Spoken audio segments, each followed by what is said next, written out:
Una niña suplicó que no le quitaran lo único que le quedaba, su madre moribunda. El sistema, frío y ajeno, quiso enviarla con una tía desconocida, ignorando todo lo vivido. Pero el detective Brody hizo lo impensable. Y cambió el destino con una promesa. Escucha cómo una decisión inesperada desafió las reglas. ¿Y por qué, esta vez, el amor ganó? Era una tarde gris. Una de esas que parecen arrastrar el peso de todas las tristezas que no se dijeron. La lluvia golpeaba los ventanales del hospital del condado como si quisiera entrar, como si también buscara refugio. El detective James Brody caminaba por el pasillo con su habitual carpeta bajo el brazo. Su trabajo aquel día era simple: entregar informes sobre una investigación cerrada, firmar unos documentos y volver a su auto antes de que el café del termo se enfriara. Pero no lo hizo. Lo detuvo una vocecita, tan inesperada como el temblor en su propio pecho al escucharla. Por favor, cásese con mi mamá, señor. Ella es todo lo que me queda. Se dio vuelta, extrañado, pensando en una confusión, tal vez un juego infantil. Y ahí estaba ella. Una niña. No tendría más de 7 años. Llevaba una camiseta que le llegaba hasta las rodillas, probablemente heredada, zapatos diferentes en cada pie, y una mochila ajada con dibujos de jirafas, como si el tiempo también se hubiera rendido con ella. Pero lo que verdaderamente lo detuvo fue su rostro. No por lo que tenía, sino por lo que faltaba en él. Su expresión no era la de una niña que pregunta inocentemente. Era la de alguien que ya sabía lo que significaba perder. Había en sus ojos una mezcla de urgencia y resignación. Como si ya hubiera aprendido que el mundo no siempre escucha cuando uno suplica. James no respondió. No supo cómo. El pasillo pareció hacerse más largo, más pesado. Y en silencio, la niña se dio la vuelta y caminó lentamente hacia la sala de espera de oncología. Fue entonces cuando la vio. Amanda, sentada en una silla de ruedas, llevaba un pañuelo azul atado con cuidado sobre su cabeza. Su piel era pálida como papel sin tinta, y sus brazos delgados sostenían una manta con más determinación que fuerza. Al verlo, intentó erguirse un poco y sonrió. Una sonrisa débil, sí, pero honesta. Una sonrisa que decía, lo sé, y lo siento. Disculpe a Emily, murmuró Amanda. A veces, dice cosas para no sentirse tan sola. James asintió, incómodo, pero no por ella, sino porque ya sentía que algo dentro de él se movía, sin saber por qué. Observó a la niña sentarse a su lado, como si el mundo se redujera a esa silla y esa manta.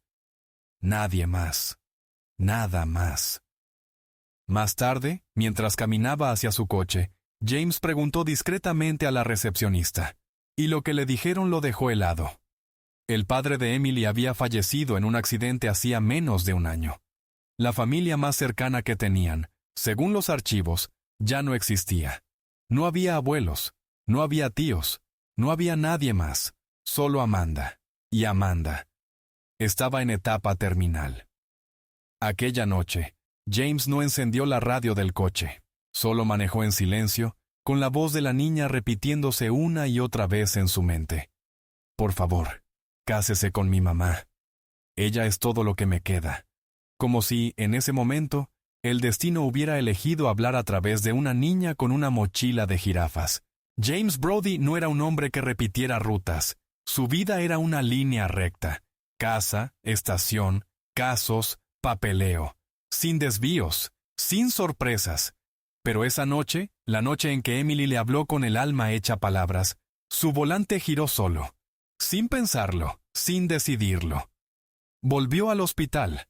No tenía una razón profesional, solo un recuerdo persistente, los ojos de una niña que ya había visto demasiado, y la voz casi invisible de una mujer que temía no tener tiempo de dejar a su hija en buenas manos. Amanda estaba despierta, débil, sí, pero lúcida. Lo saludó con la misma sonrisa cansada, y aunque su cuerpo no tenía fuerza, su voz, delgada como un hilo, mantenía una dignidad que desarmaba. Gracias por venir, detective. No suelo tener visitas después de las 6. James dijo que solo pasaba por ahí, que tenía algo que dejar en la recepción. Fue una excusa, una de muchas que inventaría durante las semanas siguientes. Informes extraviados, revisión de cámaras de seguridad, interrogatorios con médicos que no existían. Cada visita era un pretexto, hasta que ya no hizo falta. Empezó a venir porque quería verlas, porque, sin entenderlo del todo, sentía que en esos pasillos, donde el tiempo parecía detenerse, encontraba algo que no sabía que había estado buscando. Emily lo esperaba cada día, al principio con timidez, luego con una confianza tan natural que lo desarmaba. Le mostraba sus dibujos, le preguntaba por esposas y patrullas, y le pedía que le contara cosas de valientes. Se aferraba a su presencia como quien se aferra a una cuerda en medio del mar. Y tal vez, pensó James, era exactamente eso lo que él representaba para ella. Una cuerda, un salvavidas, un pedazo de mundo firme. Amanda, a pesar de los tratamientos, seguía enseñando desde su silla. Corregía la gramática de las enfermeras con dulzura, señalaba errores en los carteles del hospital y leía libros en voz baja para que Emily no olvidara cómo suena una historia contada con amor. Había algo admirable en cómo resistía sin amargura, como si supiera que no podía ganar, pero aún así quería dejar algo limpio tras de sí. Un martes cualquiera, James trajo helado, chocolate con trocitos de galleta. Nada especial. Amanda lloró. No por el helado, dijo con una risa quebrada. Es que alguien pensó en nosotras un martes. Ya casi nadie lo hace. Fue entonces cuando James supo lo que los médicos ya le habían insinuado. Tal vez quedaban 6 meses, tal vez menos. Amanda no habló de miedo, ni de tratamientos. Solo le pidió una cosa. No dejes que entre al sistema, por favor. Prométame que no la dejarán con extraños, que alguien la querrá, que no será una cifra más. James no respondió de inmediato. ¿Cómo hacerlo? Él era un hombre que vivía solo. Su apartamento era silencioso, ordenado, sin fotos en las paredes. No tenía esposa, ni hijos, ni siquiera una planta que regar. Su mundo era predecible, seguro, cerrado. Pero Emily no conocía sus miedos. Solo conocía su presencia.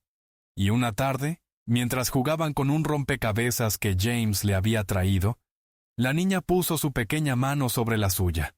Lo miró sin drama, sin lágrimas, con una serenidad desarmante, y le dijo: «Si tú no puedes, está bien. Pero por favor, dile al cielo que no se la lleve todavía». Ese día, James no dijo nada. Solo asintió, sin saber a quién le estaba prometiendo más, a ella, a Amanda, o a sí mismo. La esperanza murió sin hacer ruido. No hubo advertencia, ni señales. Solo una noche sin luna, tan silenciosa que parecía hecha de presagios. James estaba saliendo de la estación cuando recibió la llamada del hospital. 3 palabras bastaron. Colapso respiratorio agudo. El teléfono se deslizó de sus manos. El trayecto al hospital se le hizo eterno, con los semáforos fundidos en rojo y el mundo fuera de su auto completamente ajeno al temblor que se formaba en su pecho. Pero no fueron los médicos quienes lo recibieron primero. Fue Emily.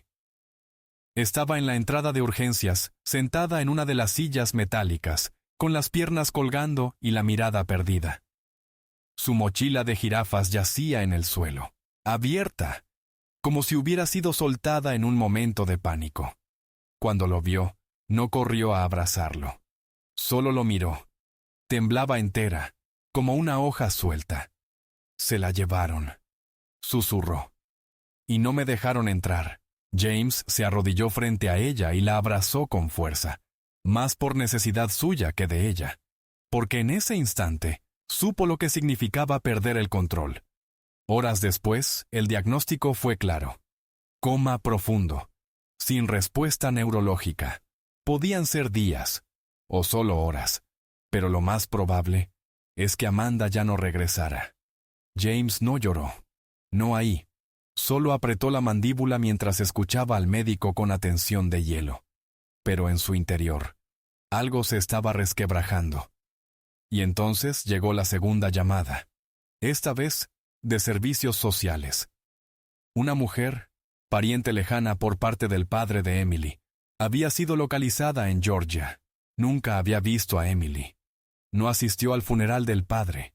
Tenía 5 hijos, un expediente social con alertas por negligencia, aunque sin condenas, y aún así, tenía prioridad legal por consanguinidad. James pidió hablar con la trabajadora social. Le explicó todo: su vínculo con la niña, su presencia diaria, las cartas de Amanda, la promesa, el testimonio de las enfermeras, el helado de los martes. Pero la respuesta fue una que él conocía demasiado bien. Comprendemos su vínculo emocional, detective Brody. Pero la ley sigue un procedimiento. Usted no figura como tutor legal. No es familiar directo. Esa noche, en el pasillo del hospital, James golpeó el escritorio de la sala administrativa con la palma abierta. No pueden llevársela con alguien que ni siquiera la conoce. Ella ya perdió todo. Una enfermera lo miró con ojos compasivos, pero nadie intervino. Porque todos sabían que el sistema no escuchaba gritos, solo papeles. El traslado estaba previsto para la mañana siguiente. Emily no dijo nada esa noche.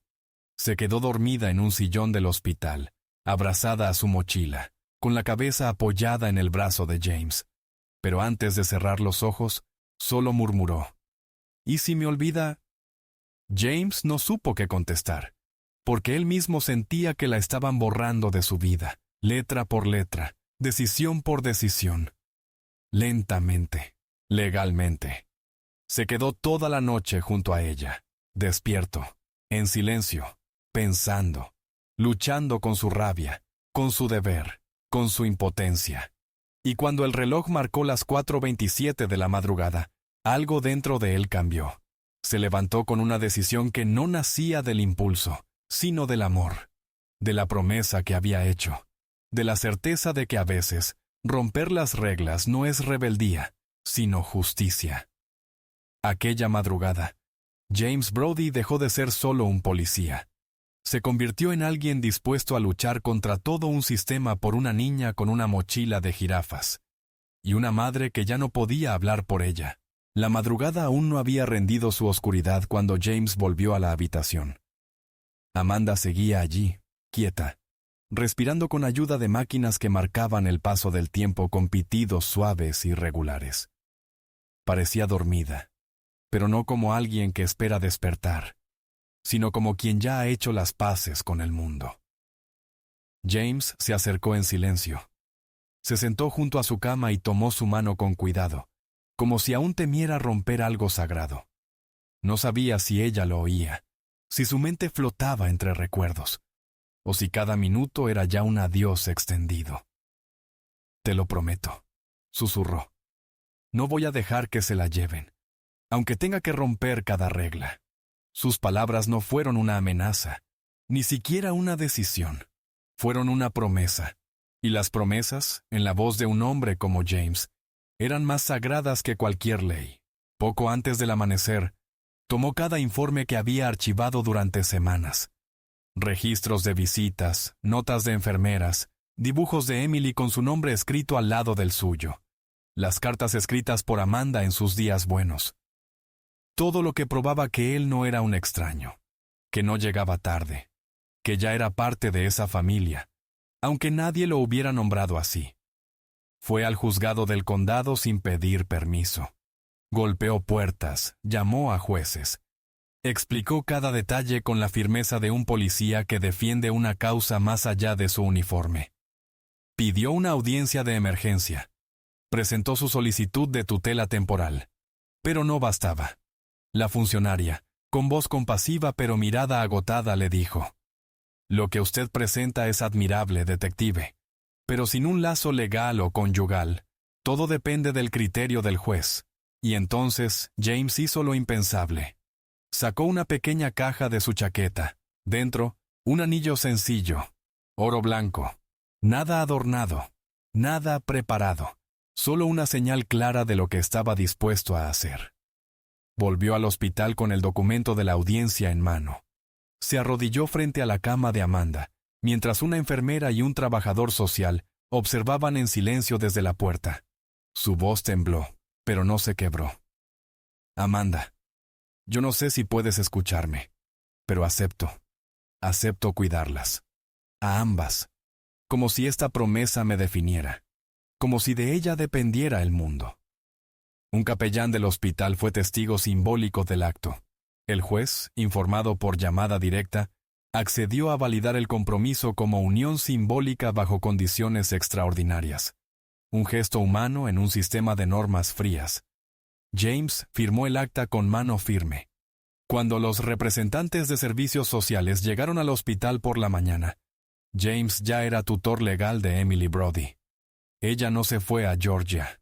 No esa mañana. Ni nunca. En los días que siguieron, Amanda se fue apagando suavemente, como una vela que no se apaga de golpe, sino que se despide con dignidad. Emily estaba a su lado. También James. Nadie lloró en voz alta. Nadie gritó al cielo.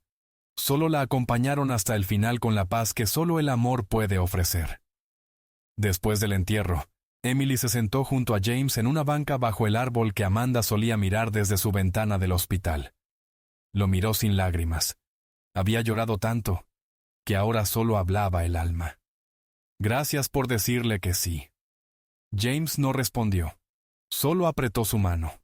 Porque entendió, en ese momento, que a veces no es el destino el que elige la familia, sino una niña con una mochila de jirafas que se atreve a pedir amor con las palabras más simples del mundo.